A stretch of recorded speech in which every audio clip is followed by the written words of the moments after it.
With a little more than a week until Iowans decide their choice for the 2012 Republican nominee, Ron Paul continues to enjoy strong support there, and other GOP contenders are taking aim. Looking to derail Texas Congressman Ron Paul in the First in the Nation caucus, state rival campaigns plan to air fresh TV ads and hit the phones to persuade undecided caucus goers. All of the talk about the Ron Paul surge and the support that he has out there, the momentum that he has potentially going into these January 3rd caucuses is real. Ron Paul wins the Iowa caucuses. Well, heaven forbid. Iowa's governor going so far as to say that if the Texas congressman wins, ignore it and look at who finishes second. My own colleague, Chris Wallace, says if Ron Paul takes Iowa, it discredits the state's caucuses. Bill O'Reilly says Paul can't win the nomination, even if he does win the Iowa caucuses. Juan Williams says, well, he's unelectable. Bill Kristol says he's unelectable. And scores of Republican State Party chairmen across the country say Ron Paul is unelectable. They fear the better Paul does, the worse the party's chances next fall look. Well, then get ready, guys, because I could be wrong, but I think Ron Paul does win the Iowa caucuses and does unleash all this ridiculous paranoia all over again. And for what? On the notion that as the Texan gathers heat, he sends his party down in flames? Didn't they say the same about another Iowa sensation named Jimmy Carter in 1976, arguing he would send his party down to defeat against an otherwise very defeatable Jerry Ford? He didn't. Or Ronald Reagan against a supposedly vastly more electable George Bush Sr. That no way in heck he could beat Jimmy Carter in 1980. He did. History is full of candidates who couldn't make it but did, and sure shots for whom the White House was theirs, but in the end, apparently was not. Now, I'm not here as a supporter of Ron Paul, but as an opponent of anyone dismissing Ron Paul or anyone else at this stage. They're all due a fair hearing, not an unfair clearing. Now, if Ron Paul does surprise, don't blame it on average voters who didn't see it coming. Blame it on haughty media pundits who continued dismissing him, even as he did. We, in my business, have an obligation to shut up on this stuff and give them their due, give you their vote, then pontificate. I really get a kick out of Ron Paul. I really like a lot of what he says. You can't like everything, but I like a lot of what he says. I think he's going to have a hard time, but I sort of, really understand a lot of what he's saying. And a lot of what he's saying is not incorrect. At the Ron Paul headquarters in Des Moines, volunteers work the phones. It's a hub of activity, in contrast to the Iowa campaign offices of Mitt Romney, which was still closed at mid-morning. Paul is leaps and bounds ahead of Romney and Newt Gingrich in the ground game in Iowa, and it's now paying dividends. The one thing that's characteristic about our campaign is when people join our campaign, they rarely leave. They're real solid, determined supporters. They understand what the message is about, and they agree with that. So I think it's a very good sign, and I think in political terms, it means that we're probably peaking at the right time. Paul supporters are not likely to sway in the political breeze. They eagerly eat up his message: smaller government, fiscal discipline, and strict interpretation of the Constitution. Paul's support comes from a variety of passionate groups: the youth, Tea Party members, and homeschoolers, a group very politically active in Iowa. Conservative radio host Steve Day says Paul has a very good chance of pulling off an upset in the state. Organizationally, he's very well organized, has really a devoted following. He also has several people around the state, people that I know, that have done a very good job, for lack of a better word, evangelizing the Ron Paul philosophy of governance. Paul has an authentic, folksy style that plays well not just in Iowa, but also with this breakfast crowd in a New Hampshire deli. Ron Paul's strategy includes wooing independents in Iowa, and they can take part in the caucuses. And if there is enough momentum coming out of Iowa, that could reshuffle the whole GOP field. Ron Paul will win. Ron Paul was killing it, knocking them down one by one.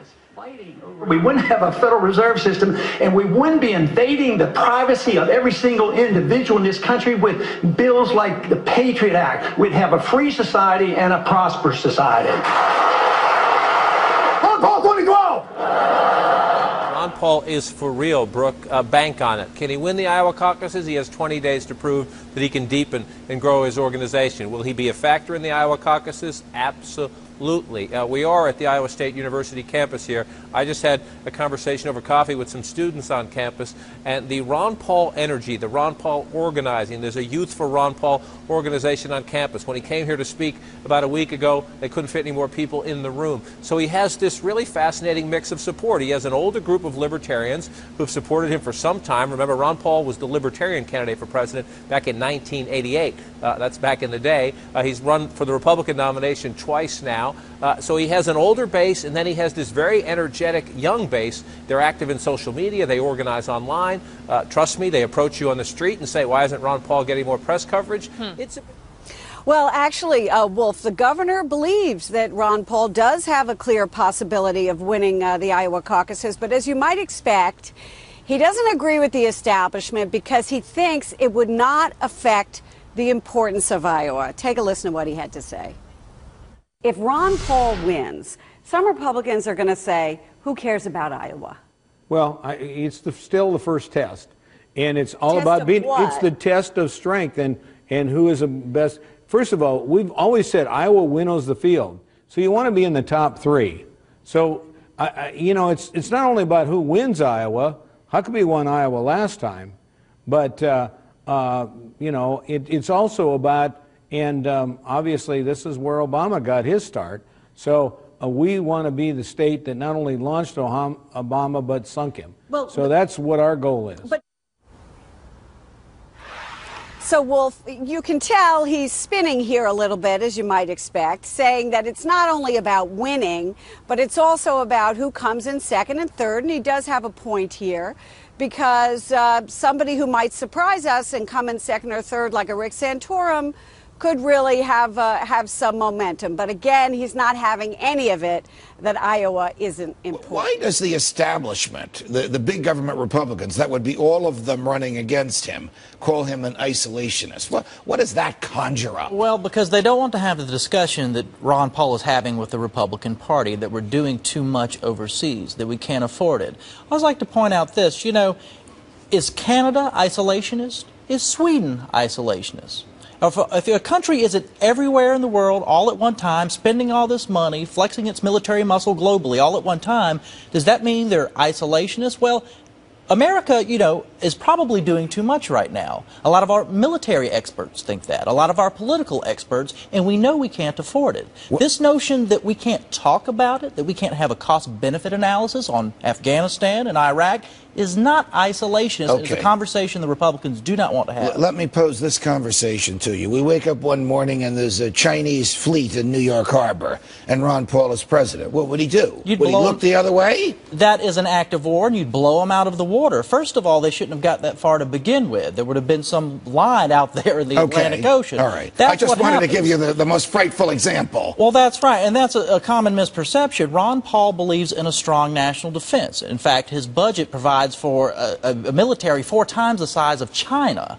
I mean, we're talking about a large, strong national defense. But the question is, when do you use it? How often do you use it? Does it make sense when you use it? And how much money are we spending? All right. Does Ron Paul agree with Admiral Mullen, the recently retired chairman of the Joint Chiefs of Staff, who said our greatest national security threat is the national debt? Stated differently, would he keep open the 900 military facilities that we have around the world? Absolutely not. There's a big difference, and Admiral Mullen was absolutely right, between a national defense, which Ron Paul supports strongly, and an irrational offense, which is a lot of what we do around the world today. All right, Ron Paul and Israel. Why is this controversial in the Republican Party? I mean, Ron Paul is in favor of the right of every nation to defend itself. There was a time during the Iraq War, in the Iraq-Iran War in the 80s, when Ron Paul stood up for and defended Israel against the other Republicans, one of whom was Ronald Reagan. That's exactly right. And Ron Paul said repeatedly that Israel should be, and always has been, one of our best friends. You're talking about 1981, when Israel decided to attack a nuclear reactor, and the entire United States Congress condemned Israel, except who? Ron Paul. He stood by Israel, the right to their own self-defense, and defended their sovereignty. It is up to that nation or any nation to do whatever it needs to. What has been the tradition of conservative Republicans in the Republican Party prior to the George W. Bush days about using the Defense Department for defensive purposes Well, if only? you go back to Robert Taft, you look at Barry Goldwater, you look at Ronald Reagan, it's to have a sober and realistic national defense. Ronald Reagan, for all these Republicans running for president saying they're Reaganites on foreign policy, we didn't have any prolonged wars under Ronald Reagan. We weren't in Iraq and Afghanistan for 10 years or anything like that, facing a menace far greater than anything we face today in the Soviet Union with nuclear weapons in our backyard. Something much more worse to deal with. And yes, Ron Paul is closer to what Reagan believed in, Barry Goldwater, Robert Taft. It is the conservative Republican tradition to be sober in our foreign policy. Got it. My friends, you don't need to do nation building in Israel. We're already built.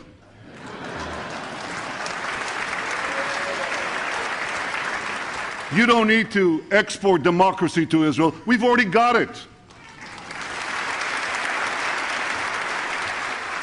And you don't need to send American troops to Israel. We defend ourselves. A summation that's become a YouTube sensation. Who says Fox Business doesn't carry clout? Welcome, everybody. I'm Neil Cavuto, and just call it the beef that went viral. Because my closing comments last night on Ron Paul and just letting voters decide whether he's a serious candidate got some very serious reaction, thousands of hits, and apparently they just keep on coming and coming. And all because I refuse to continue this media piling on a candidate the mainstream media and many of my own colleagues here at Fox say can't win. Well, that may be so. But as I said last night and mentioned with my colleague and friend Chris Wallace last week in Iowa, I'm the guy on the left, that is not up to us to decide. That is up to Iowans to decide. The final straw for me, when Iowa's governor had the gall to say if Ron Paul wins his state, focus on who comes in second. Again, trivializing not only Ron Paul, but any candidate, I guess, by extension, the enlightened media or power brokers decide is not an acceptable candidate. Well, it certainly hit a chord. Robert May emails, "Thank you for not being an idiot."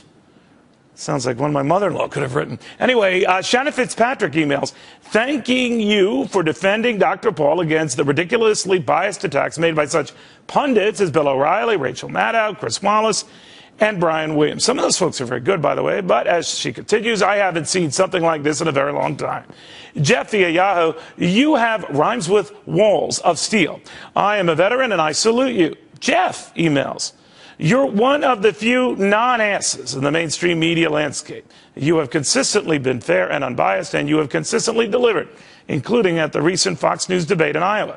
Virginia emails, "While everyone everywhere is perfecting their smear campaign against Ron Paul and now preparing to discredit the Iowa caucus, it was just wonderful to see you call these people out on the nonsense." Justin emails, "Bravo, Neil. Thank you so much for standing up and saying what needed to be said about the media's unethical treatment of who is electable and their automatic discrediting of Ron Paul." Russ Orlowski at Pennsylvania, "I applaud your willingness to let the man speak his mind, even though you may not agree with him in total." Jordy Hutmails, "You may not be a Ron Paul supporter, but you showed fair treatment and respect for him. For that, I would like to thank you immensely. We don't expect pundits and news presenters to support Dr. Paul. All we are looking for is fair treatment, and you have done so." Jim Brown emails, "Thanks, Neil. Paul's not perfect, but who is? He should at least be given a fair shake." That really sums it up. Of the thousands of emails we got on this subject, it is my point. Ron Paul should be given a fair shake, a fair hearing. And if he wins Iowa, a fair pat on the back, not a swift, dismissive kick in the ass. It is not up to the establishment politicians or knucklehead anchors like me to decide who's a credible candidate or not, even though I think, truth be told, I'm a pretty good judge. Anyway, as I said last night on this very show, our track record isn't really good if you think about it. Weren't these the same experts who were the ones saying Jimmy Carter's own upstart 1976 win in Iowa was a fluke, but it wasn't? Or Ronald Reagan could never, ever, ever be elected president. But he was. Now, I'm not smart enough to figure how things will go this time, but I am smart enough to know how candidates constantly dismissed by their party pros respond almost every time. They leave. They just bolt. John Anderson in 1980. George Wallace in 1968. Teddy Roosevelt in 1912.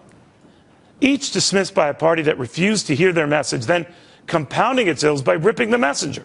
Now, I don't know what Congressman Paul does next, where he maybe wins next, where he goes next. I do know Republicans keep this dismissive attitude going. It wouldn't surprise me one bit if Ron Paul does this next. Just leave the party. Because for him, it hasn't been a party.